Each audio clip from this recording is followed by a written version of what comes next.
مرحبا أعزائي المشاهدين من المحيط إلى الخليج في برنامجكم عرب شو. هذه الحلقة سوف نخصصها لعالم المخابرات، وذلك نظرا للطلب الشديد من جمهور هذه القناة في سبر الآراء الأخير، والذي كما تشاهدون الغالبية الساحقة تريد أن أضيف مثل هذه الحلقات أو هذا النوع من الحلقات المتعلقة بالمخابرات ضمن برنامج عرب شو. ونزولا عند طلبكم سوف أقدم لكم هذه الحلقة الاستثنائية، والتي سوف أتناول فيها إحدى أبرز عميلات الموساد الصهيوني، والتي لديها العديد من المقومات ولديها العديد من المهارات التي جعلت نجمها يلمع خصوصا في الساحات العربية، وذلك نظرا لجمالها الفاتن. فهي من اليهود الأشكناز، يعني يهود أوروبا،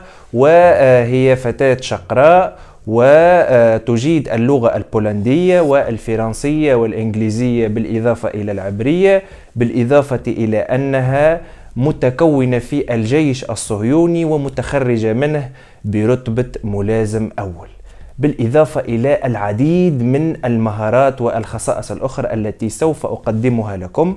ولكن يجب أن أطرح عليكم هذا الطرح، فهذه العميلة هي التي استدرجت العديد من القادة العرب نحو حتفهم، سواء في الحياة يعني يتم تصفيتهم أو يصبحوا موتى بالحياة كما نقول نحن في تونس، يعني يتم تجنيدهم قسرا ضمن هياكل الاستخبارات الصهيونية.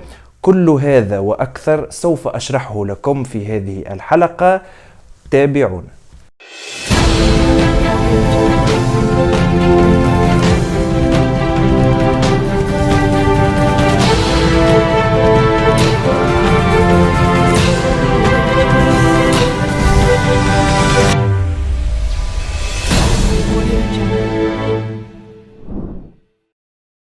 وقبل البدء أريد أن أشارككم هذا الخبر المفرح، وهو تم تنزيل ترجمة لكل حلقات عرب شو، وبإذن الله سوف يتم تنزيل الترجمة لكل الحلقات المستقبلية، وذلك لا لشيء فقط لأنني أؤكد أن الشريحة الأضعف في عالمنا العربي من أصحاب الاحتياجات الخاصة تستحق كل الدعم، وتستحق أن تفهم وتعي ما يدور من حولها. لذلك قمت بإعداد الترجمة باللغة العربية حتى يتمكنوا من قراءتها، وهذا سوف يساهم في فك عزلتهم.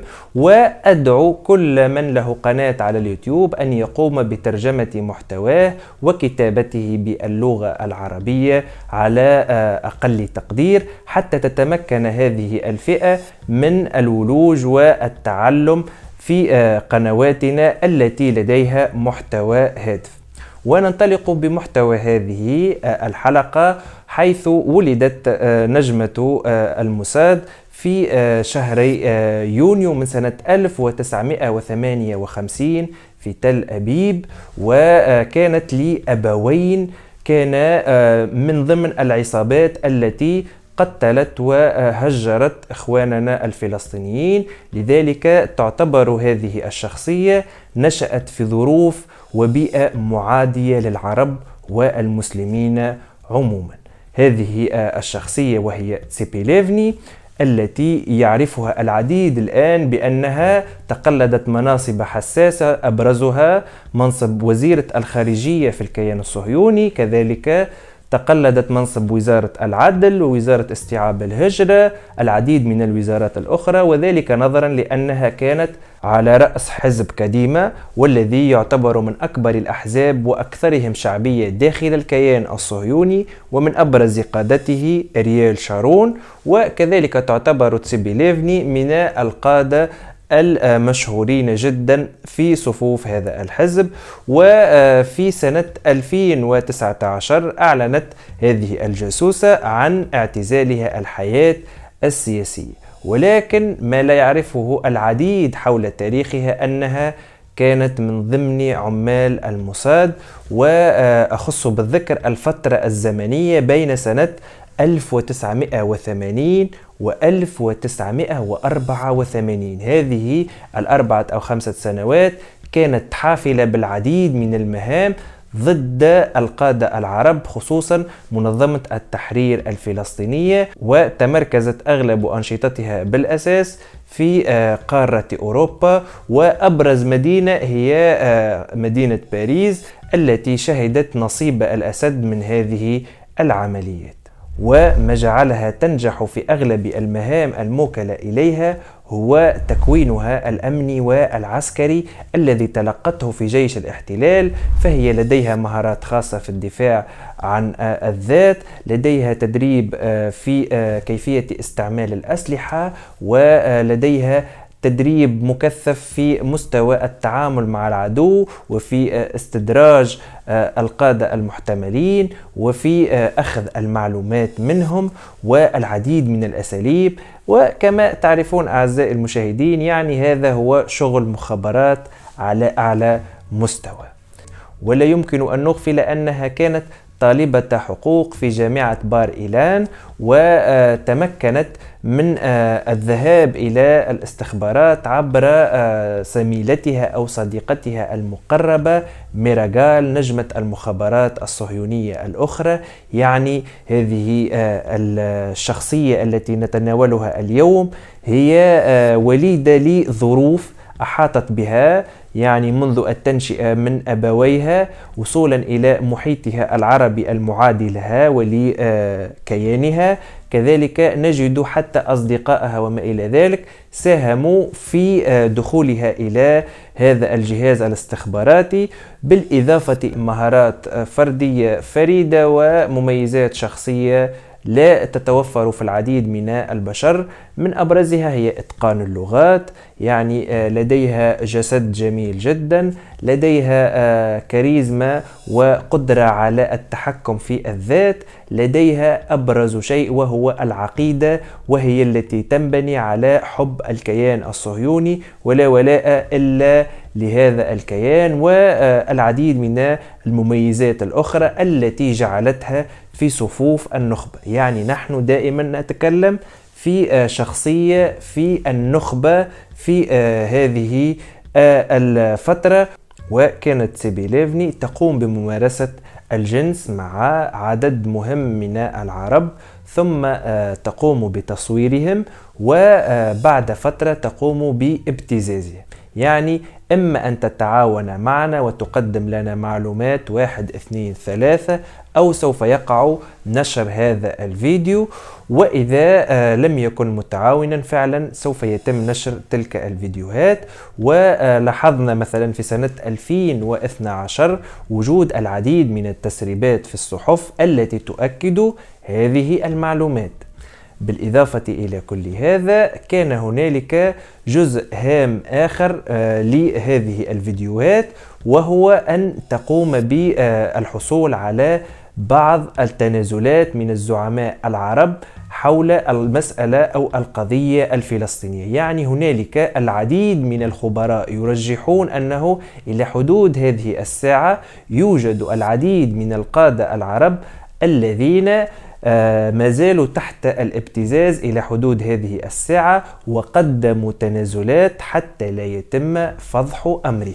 وهذا يدل أن الموساد الصهيوني دارس للشخصية العربية في أدق تفاصيلها، ويعرف مكامن الضعف فيها. فمثلا نفس هذه الممارسات حدثت مع زعماء في القارة الإفريقية. يعني هنالك عميلة موساد تستدرج زعيما إفريقيا وتقوم بما قامت به مع بعض القادة العرب، وتقول له سوف أبتزك، وإذا لم تتعاون معنا سوف أنشر هذه الفيديوهات أو ما إلى ذلك. ولكن فشلت هذه العمليات نظرا لأن القادة الأفارقة قالوا لهم انشروها، وهذا سوف يدل أننا في صحة جيدة، وهذا سوف يكون عاملا إيجابيا، والشعب سوف يتلقى هذه الفيديوهات وما إلى ذلك بإيجابية، وهذا سوف يخدمنا نحن. وبالتالي هذا أدى إلى فشل ذريع للموساد في هذه الدول الإفريقية، ولكن نحن في منظومة عربية محافظة، وهذه الخصوصيات لديها ما لديها حقيقة وتؤثر في أبسط مواطن عربي. وسوف يكون هذا الفيديو أو هذه المقاطع الحميمة بمثابة كابوس لأي مواطن عربي.